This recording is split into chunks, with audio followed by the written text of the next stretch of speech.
విచేసిన పాత్రికేయ మిత్రులందరికీ నమస్కారం. ముఖ్యంగా మా మీడియా మిత్రులందరికీ ముందుగా నన్ను వదిలితే నేను మీ అందరికీ కృతజ్ఞతలు తెలియజేసేవాడిని. ఎందుకంటే నాకు వీరధీర సూరన్ రివ్యూస్ మటుకు అద్భుతంగా రాశారన్న. మీరు ఇచ్చిన సహకారం నేను జన్మలో మర్చిపోలేం. ఎందుకంటే అది పెద్ద బ్లాక్ బస్టరు తమిళ్లో, తెలుగులో కూడా పృథ్వీ చాలా బాగా చేశాడు అని మీరు ఇచ్చిన స్ఫూర్తి ఒక టానిక్. చాలా మంచి ఆఫర్లు వస్తున్నాయి. సో అంతకన్నా పెద్ద మన ఇక్కడ సెలవరాఘవన్ అంటాను నేను చాలాసార్లు అతన్ని చూసినప్పుడు, సాయి రాజేష్ని అద్భుతం. ఎందుకంటే తన దగ్గర ఇప్పుడు డాక్టర్ ఉమా కథ మరి అది అంతకుముందు 2-3 కథలు చెప్పాడు. అద్భుతం, ఒకదాని మించి ఒకటి ఉన్నాయి. ఈ డాక్టర్ ఉమా కథ చెప్పినప్పుడు చాలా పెద్ద సబ్జెక్ట్ కదా ఇది, పబ్లిక్లో ఒక అవేర్నెస్ రావాలి. అలాంటి సబ్జెక్టు ఎవరు డీల్ చేస్తున్నారంటే ఇక్కడే ఎదురుగుండా కూర్చున్నారు ఉమాగారు అనే పిలవాలి, ఇంకా ఆవిడ సినిమా రిలీజ్ అయ్యాక. వాళ్ళ అమ్మగారు జ్యోతిరెడ్డి గారు. సో ఒక అద్భుతమైన ఒక అవేర్నెస్, సోషల్ అవేర్నెస్ పబ్లిక్లో రావాలి. మేము ఇండస్ట్రీకి వచ్చినప్పుడు గణేష్ నాకు రెండో సినిమా, గణేష్ యాక్ట్ చేస్తున్నప్పుడు మొత్తం షూటింగ్ అంతా వెంకటేష్ బాబు మామూలు జనరల్ హాస్పిటల్లో చేసి తర్వాత కార్పొరేట్ హాస్పిటల్స్ మీద చాలా అద్భుతం. అప్పట్లో ఆ సినిమా ఒక ట్రెండ్ సెటర్. ఎందుకంటే అందరికీ ఆరోగ్యం, ప్రజలందరూ ఆరోగ్యంగా ఉండాలి అనే ఒక కాన్సెప్టు, వాళ్ళందరికీ ఆరోగ్యం వైద్యం సకాలంలో దొరకాలి, దీన్ని ఎందుకు మీరు కార్పొరేట్ ఇదిలో తీసుకెళ్తున్నారని చెప్పారు. అది సూపర్ హిట్.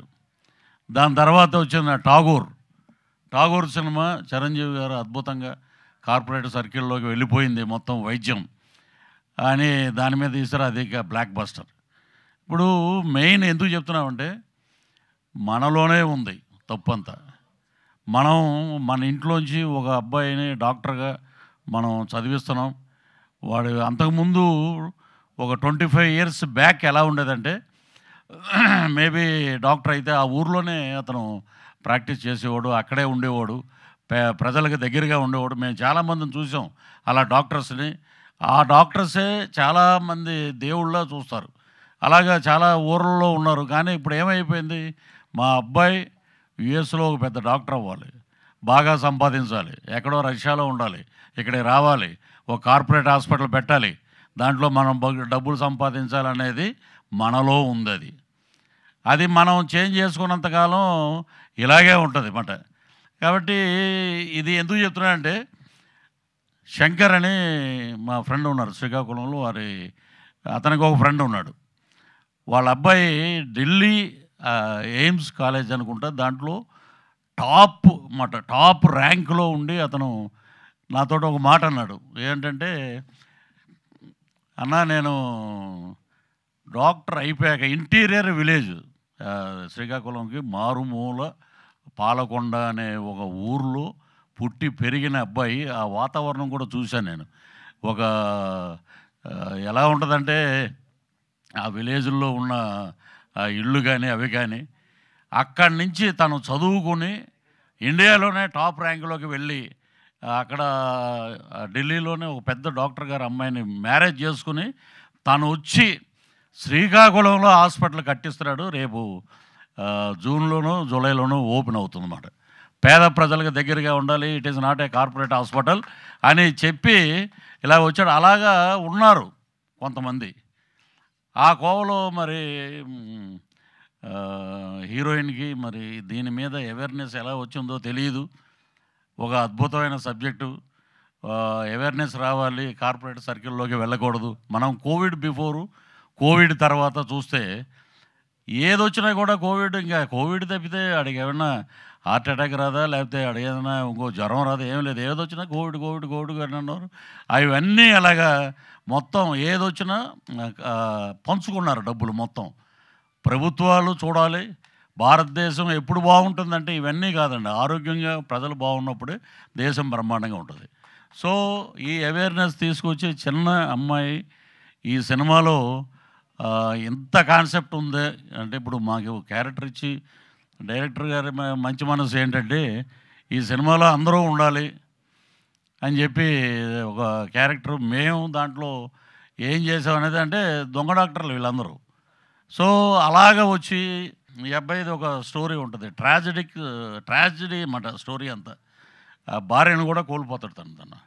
సో ఇలాంటి ఇన్సిడెంట్లు చూసి ఆ డాక్టర్ ఉమా ఎగైనెస్ట్ కార్పొరేట్ సర్కిల్లో ఉన్నటువంటి అజయ్ ఘోష్ గారితో వాళ్ళతోటి డైరెక్ట్ ఫైట్ చేసి ఈ అమ్మాయిని కూడా లేపేయాలి అనే ఒక కాన్సెప్ట్ మనం రెగ్యులర్గా జరిగే ప్రాసెస్ అది. సో దాని మీద గట్టిగా పోరాడి సినిమాని ఒక అందమైన ఒక కావ్యంగా దాన్ని అద్భుతంగా ఒక మెసేజ్తో పాటు ఇప్పుడు ఉన్న సొసైటీలో ఇలా ఉండాలి, ఇలాగ ఉంటే ఇదే పరిస్థితి మనం ప్రతిరోజు చూస్తూనే ఉన్నాం.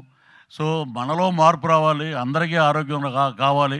సో కార్పొరేట్ సర్కిల్ని మనం కూడా అవాయిడ్ చేయడం మొదలుపెట్టిన కాడి నుంచి మన జీవితాలు దేశం అన్నీ బాగుంటాయి. సో మా స్వర్గీయ సిరివెన్నెల సీతారామ శాస్త్రి గారు మేము సింధూరం చేసేటప్పుడు దాంట్లో ఒక పాట నక్సలైట్ల మీద రాశారు. ఆ పాట అర్ధ శతాబ్దపు అజ్ఞానాన్ని స్వతంత్రం అందామా అనే పాట. అది బ్యాక్గ్రౌండ్ వచ్చే సాంగు, ప్రమోషనల్ సాంగు అప్పట్లో కృష్ణవంశీ గారి దర్శకత్వంలో. అలాగా మా సాయి రాజేష్ ఇంత అద్భుతంగా కంపోజ్ చేసి ఈ పాటని తీసుకొచ్చి పెట్టడం నిజంగా నాకు అది గుర్తొచ్చింది అది. సో ఇది అద్భుతంగా ఈ సినిమాలో హీరోయిన్ చాలా అద్భుతంగా చేసింది. అలాగే మా హీరో నా పేరే పృథ్వీ ఈజ్ ఫ్రమ్ కన్నడ అయినా కూడా ఆయన అద్భుతంగా తెలుగు అబ్బాయే, కన్నడ కాదు, భాషా భేదం లేదు నటీనటులకి. సో ఈ రోజున అక్కడి నుంచి వచ్చిన యాక్టర్స్ అందరూ చాలామంది, మన రిషబ్ శెట్టి కానీ బ్రదర్, ఇప్పుడు ఈ సినిమాలో చాలా షేడ్స్ ఉన్నాయి, నాట్ ఓన్లీ సింగర్, దాన్ని కథ అంతా వేరే ఉంది, అది ఇప్పుడు రివీల్ చేయకూడదు అది. సో అద్భుతంగా యాక్ట్ చేశాడు తను. సో నేను కూడా తనతో 2 రోజులు తన కాంబినేషన్లు చేసాం. అగ్రెసివ్గా ఆ ఫైట్స్ కానీ ఆ సాంగ్స్ కానీ ఇవన్నీ చాలా అద్భుతంగా చేశాడు. సో ఆ భగవంతుడు ఈ ఇద్దరికి, హీరో హీరోయిన్కి, వారికి ఆయురారోగ్య ఐశ్వర్యాలు ఇవ్వాలని. అలాగే ఈ సినిమా మరి లైన్ ప్రొడ్యూసర్ అంటారు, ఇంకొకటి అంటే నాకు అలాంటివి చెప్పడం రాదు, కానీ మన జ్యోతిరెడ్డి గారికి అద్భుతమైన డబ్బులు రావాలి, వెనకాల ఉన్న వాళ్ళకే డబ్బులు రావాలి, ఆమెకు డబ్బులు వస్తే అందరికీ ఇస్తారు అది. అలాగా ఆవిడకి డబ్బులు రావాలి. అలాగే ఇక్కడ దీంట్లో యాక్ట్ చేసినటువంటి ఆర్టిస్టులు అందరూ, మా చింటూ కానీ ఇక మిగతా ఉన్న యాక్టర్స్ అందరూ చాలా అద్భుతంగా చేశారు. సో సాయి రాజేష్ అద్భుతమైన డైరెక్టర్ అవుతాడు. అలాగే ఈ సినిమాలో లోబో కూడా యాక్ట్ చేశాడని నాకు ఎక్కడ ఉందో స్కోప్ నాకు అర్థం అవ్వలేదు, ఎందుకంటే ఇట్ ఈజ్ ఎక్కడో పెట్టుంటారు లోబోని పాపం. చాలా అది, ఎందుకంటే ఇప్పుడు ఏప్రిల్ 18న రిలీజ్ అవుతున్న లేడీ ఓరియంటెడ్ సినిమా. సో మీ పోరాటం ఒక సొసైటీ మీదే పెట్టారు, మీరు ఆరోగ్యం మీద పెట్టారు. సో భగవంతుడు మీకు అన్ని రకాలుగా హెల్ప్ చేస్తాడు. సో దీన్ని ఇంకా పబ్లిక్లోకి తీసుకెళ్ళాలంటే మీడియా మిత్రుల ద్వారా ఇది సాధ్యం. అది ఏ సినిమానైనా ఏ ప్రోగ్రామ్నైనా జనాల్లోకి తీసుకెళ్ళేది మీడియా కాబట్టి. సో మేము డాక్టర్స్కి హాస్పిటల్స్కి వ్యతిరేకం కాదండి, బట్ దీంట్లో ఉన్న కంటెంట్ ఏంటంటే అందరినీ సమాన దృష్టితో చూడండి, కార్పొరేట్ సర్కిల్లోకి వెళ్ళకండి అనేది వారి భావన. సో దానికి కూడా బ్రహ్మాండమైన అప్లాజ్ వస్తుంది. మీరు చేసిన అంటే చాలా వరకు ప్రొడ్యూస్ చేస్తే గ్లామరస్గా 4 ఫైట్లు అయిపెట్టి లేడీ ఓరియంటెడ్ సినిమా చేయొచ్చు, కానీ ఒక మంచి మెసేజ్ తోటి పాటు మీరు సినిమా చేయటం, దాంట్లో మా బ్రదర్ అని కూడా అనలో, మా అబ్బాయి అని అంటాం, పృథ్వీ. అలాగే ఇక్కడ 2 సంవత్సరాల క్రితం షూటింగ్లో కలిశాడు అతను, శ్రీకాంత్ అని, ఇక్కడ ఎక్కడో ఉండాలి, ఇక్కడ వాళ్ళు కూడా 2 సంవత్సరాల తర్వాత ఇప్పుడు ఏంటో ఎలా ఉన్నామంటే నెంబర్ లేదండి అన్నాడు. మొన్న నెంబర్ లేదు, ఇప్పుడు కాదు. సో అలాగా ఉంటారు ఆర్టిస్టులు కొంతమంది అలాగా. అలాగే బలగం భామ, ఆమె ఇప్పుడు ఆ సినిమా చేస్తున్నారమ్మా, నెక్స్ట్ సినిమాలో అంటే ఒక సినిమాకి వాడుకొని ఇంకో సినిమాకి పెట్టరు, అదే వచ్చింది మన దౌర్భాగ్యం. సో అలాగే లిరిక్స్ రాసినటువంటి ఆయన తమ్ముడు, అలాగే డ్యాన్స్ మాస్టర్ గారికి, రాజు తోట మా కెమెరామెన్ అయితే అద్భుతం, అలాగే మ్యూజిక్ డైరెక్టరు, ఇంకా పేరున అందరూ. నిజంగా జ్యోతిరెడ్డి గారు అయితే బ్యాగ్ పట్టుకుని వర్షం కూడా పడింది అండి అప్పుడు, 2-3 రోజులు వర్షాలు ఉన్నాయి ఇప్పుడు.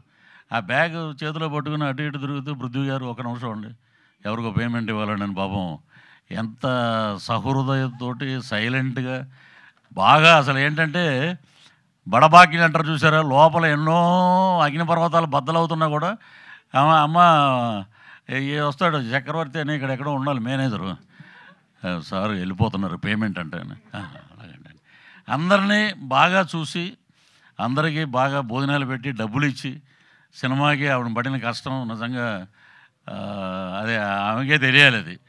సో ఇక్కడ ఉన్నటువంటి వాళ్ళ బ్రదర్కి నిజంగా ఏదో అన్నారు కదా ఇంతకుముందు, మీరు మంచి సామెత చెప్పారు, అలాగా మీరందరూ వెనకాలండి మీ అక్కగారితో ఇంత మంచి సినిమా చేయటం అనేది నిజంగా గొప్ప అవకాశం. దీంట్లో నాకు 2 షేడ్లు ఉంటాయి, అది ఇప్పుడు చెప్పకూడదు. అది అసలు కథ అంతా రివీల్ అయ్యేది అక్కడి నుంచి, మొత్తం నన్ను కొట్టడానికి వస్తాడు హీరో అక్కడ. సో ఈ సినిమా అద్భుతంగా ఆడాలి, హీరోయిన్కి మంచి పేరు రావాలి, అలాగే డైరెక్టర్ గారికి మంచి పేరు, అలాగే మా జ్యోతిరెడ్డి గారికి మంచి డబ్బులు రావాలి. డబ్బులు వస్తే ఆమె అందరూ మిగతా ప్రొడ్యూసర్లు లైను గీను పక్కన ఉన్న వాళ్ళు అందరికీ ఇస్తారు, అది మటుకు గ్యారంటీ. సో ఇంత మంచి అద్భుతమైన సినిమాని ఆశీర్వదించండి. చిన్న సినిమా బతికితే అందరూ బతుకుతారు, 100 మందికి భోజనాలు పెట్టారు, 100 కుటుంబాలను ఆదుకున్నారు. కాబట్టి మీరందరూ పాత్రికేయ మిత్రులందరూ ముందుకు తీసుకెళ్ళమని మనస్ఫూర్తిగా కోరుకుంటూ, మా ఇక్కడ మిత్రుడు ఎక్కడో ఉండాలి, సతీష్ అనుకుంటా, సతీష్ అని తను తీసుకెళ్తాడు ముందు, మనం తీసుకెళ్ళకపోయినా మన పక్కన నిలబడితే నాకన్నా హైట్ అయినా, కాబట్టి చక్కగా విజన్ చూపిస్తాడు. సో మీదే బాధ్యత, ఇంకా వాళ్ళు చేసి మీ చేతిలో పెట్టారు సినిమా. సో ఈ అవకాశం ఇక్కడికి రావటానికి, ఈ సినిమాలో నాకు ఒక అవకాశం ఇచ్చినందుకు పేరున అందరికీ కృతజ్ఞతలు తెలియజేస్తూ సెలవు తీసుకుంటున్నాను. జై హింద్.